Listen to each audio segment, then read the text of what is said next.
Estamos de volta para o segundo bloco do Gazeta Entrevista, especial de cobertura das eleições, hoje recebendo o candidato a governador Márcio Bittar, do PSDB, na coligação Por um Acre Melhor.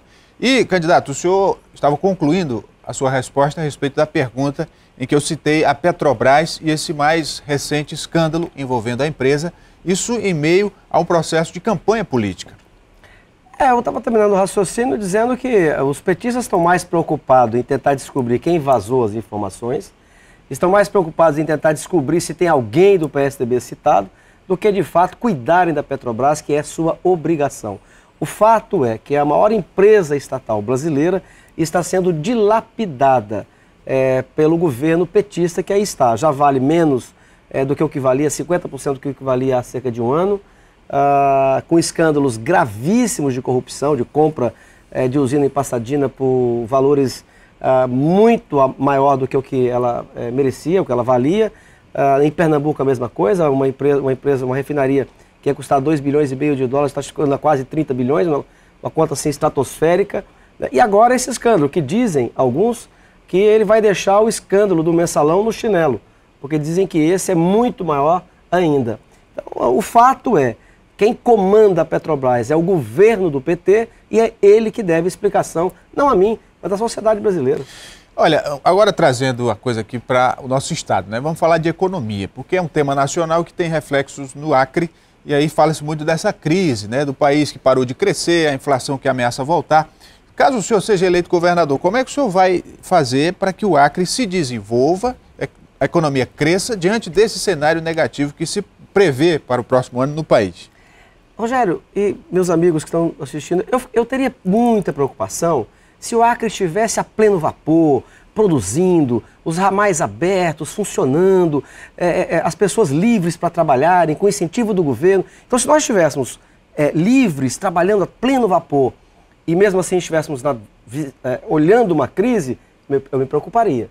Porque eu pensaria o seguinte, caramba, nós estamos no máximo, nós estamos no pique máximo, o que é que eu vou fazer mais do que isso? Só que essa não é a verdade. Nós, acreanos, somos um gigante adormecido. Então, nós temos muita coisa para fazer. Recuperar a área rural, voltar a produzir como nós já produzimos no passado e que agora está produzindo menos. A crise do desabastecimento, e o governo do PT procura dizer o esforço que fez para não faltar alimentos, não faltar combustível, que na verdade acabou faltando. Mas a questão não é essa. A questão é que a alagação da BR mostrou que nós produzimos hoje menos que há 20 anos. Então, voltar a produzir, enxugar essa máquina. Rogério, o governo gasta 100 milhões de reais com cargo de confiança, quando o orçamento de Cruzeiro do Sul, que é a segunda cidade do estado, são 80 milhões.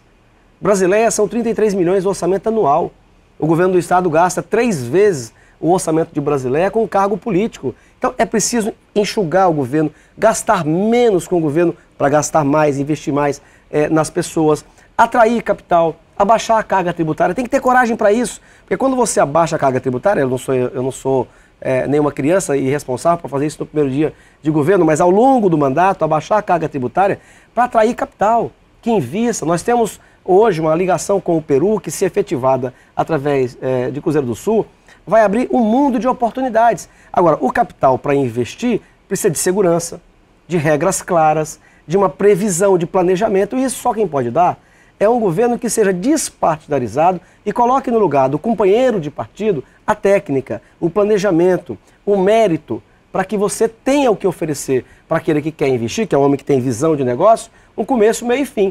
Nós temos um futuro grande pela frente. Além do fato de que, por exemplo, na saúde e na educação, nós vamos aumentar o orçamento, já está aumentado o orçamento para o ano que vem. Os royalties do petróleo da camada do pré-sal, que é a que fica embaixo do sal, da camada de sal, nós destinamos, nós que eu falo, Congresso Nacional, destinamos 25% dos royalties para a saúde, destinamos 50% para a educação, além de votarmos a lei que aumenta o PIB em 10% para a educação. Então nós vamos ter mais estrutura financeira para preparar melhor o nosso jovem, para qualificar o nosso jovem com cursos técnicos, profissionais, para preparar para o mercado de trabalho, para planejar a economia. Então eu me preocuparia se o Acre estivesse a pleno vapor e viesse uma crise. Eu digo, bom, mas o que é que pode? Não tem mais nada para fazer. Mas não é o caso. Nós estamos parados, então tem muita coisa pela frente para fazer. O senhor não tem experiência em cargos no Executivo. O senhor foi deputado, por vários mandatos, mas não tem experiência no Executivo. O senhor acha que está preparado para governar o Estado como Acre? Olha, o Lula, antes de ser presidente do Brasil, não tinha dirigido nenhum carrinho de picolé. O Jorge Viana, antes de dirigir o governo do Estado, também não tinha dirigido nada, né? Mas eu já dirigi. Por exemplo, eu tenho experiência, eu administro, ajudo a administrar, porque é em conjunto com o presidente da Câmara, um orçamento que é absolutamente igual ao orçamento do Acre. Passa pela minha mão um orçamento de mais de 5 bilhões de reais. E eu peguei um orçamento em 2013, quando a gente toma posse como primeiro secretário, como essa mesa, você já pegou o orçamento feito pela mesa anterior. Do orçamento que nós pegamos para o orçamento que estava previsto para 2014, nós operamos um corte que economizou mais de 300 milhões de reais na Câmara Federal. Isso sem cortar nenhum serviço importante da casa, acabando com o 14º e 15º salários, que o relator da matéria fui eu. Então, eu administro já hoje, ajudo a administrar hoje, um orçamento que é do tamanho exato do orçamento do Acre. Mas são questões diferentes, distintas, prioridades, enfim, a maneira de se aplicar a verba é completamente diferente. Mas serve. Bom, diferentes são aqueles que eu citei, que antes de serem presidente e governador não tinham dirigido um carrinho de pipoca. Eu já ajudo a administrar um orçamento de mais de 5 bilhões. Então eu vou para o governo do Estado com a experiência de quem negocia contratos com empresas, renovações de contrato de milhões de reais, do tamanho do orçamento do Estado. Outra questão então, também... É uma experiência importantíssima. Sobre a economia, são as prefeituras, né? Muitas delas em dificuldades, tem a questão da dívida do Estado também, e aí se fala da rediscussão do Pacto Federativo. Nesse sentido, se o senhor foi eleito governador, o que é que o senhor pretende fazer para, de algum modo, ajudar também os municípios?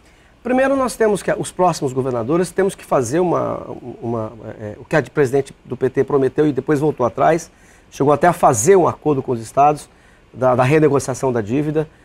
Não tem cabimento, a gente está pagando, a União está sugando o orçamento dos estados, os estados, a maior parte, já pagaram muito mais do que o que deviam, estão devendo muito mais, estão pagando, hoje, estão pagando juros absurdos, muito mais do que outros do BNDES, por exemplo. Então, eu como governador vou me juntar a todos os governadores e vamos ter que fazer imediatamente uma renegociação dessas dívidas com a União. Esse ano, nós ainda devemos aprovar na Câmara Federal o aumento do fundo de participação dos municípios para todos os municípios do Brasil, até numa forma de correção, porque do bolo da União, o que vinha para os municípios, cerca de 10 anos atrás, era quase 25%, 26% do bolo da União. Isso caiu para menos de 18%. Então, os municípios perderam receita. Perderam proporcionalmente, perderam de forma real. Do bolo que vinha para o município, perderam receita. E aumentou-se a responsabilidade. Então, a situação da maior parte dos municípios brasileiros é de insolvência, é falimentar. Agora, no governo do Estado, com as economias que eu pretendo fazer, com os ajustes que eu pretendo fazer e com o aumento da receita em educação e em saúde, por exemplo, além do nosso candidato a presidente, tem uma proposta que, para a verba da segurança pública, nós teríamos que contingenciá-la, carimbar essa verba para que não haja contingenciamento, mas como que já está acertado, é possível ajudar mais os municípios do que o que estão sendo ajudados agora. E nesse sentido, eu quero dizer que o meu governo e o da deputada Antônia Salles vai tratar todos os municípios de forma igual. Eu não vou me preocupar em saber se o Marcos Viana, aqui de Rio Branco, apoiou quem, se falou alguma coisa que desagradou meu candidato ao Senado, isso não importa depois das eleições. Eu vou ajudar todas as prefeituras de forma igual. Em relação ao Poder Executivo e os demais poderes, especificamente a Assembleia Legislativa, como é que o senhor pretende, caso seja eleito, se relacionar com o Poder Legislativo no sentido de manter a harmonia, manter o respeito e não evitar que enfraqueça um ou outro lado? Quem teve o cuidado de ler meu programa de governo vai ver que logo no começo eu defendo valores. Porque o que diz que você vai de fato lutar, que aquilo que você escreveu no programa é o que você quer, é o que você pensa, você vai dar tudo de si para cumprir aquilo, são os valores que você carrega, que formam o seu caráter. Se o sujeito não tem valor, ele se elege com o programa, no dia 1º de janeiro ele joga na lata do lixo e estamos conversando, e vai fazer o que ele quer da vida. E um dos valores que nós pregamos é que o governo tem que respeitar as instituições. O governo não pode se achar acima do bem e do mal. Respeitar a democracia, respeitar as instituições. Então, vou estabelecer com o Legislativo e com o Judiciário a relação mais democrática possível, republicana e de respeito. Eu hoje, Rogério, sou cabalmente contra a reeleição. Eu votaria a favor da reeleição se fosse deputado federal. Naquela época eu não era, eu era deputado estadual, mas a prática mostrou que ela não funcionou bem. As instituições republicanas não estão consolidadas o suficiente para impedir, quando o executivo tem a sanha dominadora, dele se sobrepor aos outros poderes, o que acontece no Brasil demais. Então, hoje eu sou cabalmente contra a reeleição. Eu acho que é um peso que o governante carrega desde o começo, é uma pressão enorme, tudo fica envolvido para a reeleição. Se esgotou nesse bloco, o senhor continua com a resposta. No próximo bloco, nós vamos fazer mais um intervalo, voltamos daqui a pouco com essa entrevista com o candidato a governador Márcio Bittar, da coligação Por um Acre Melhor. Não saia daí.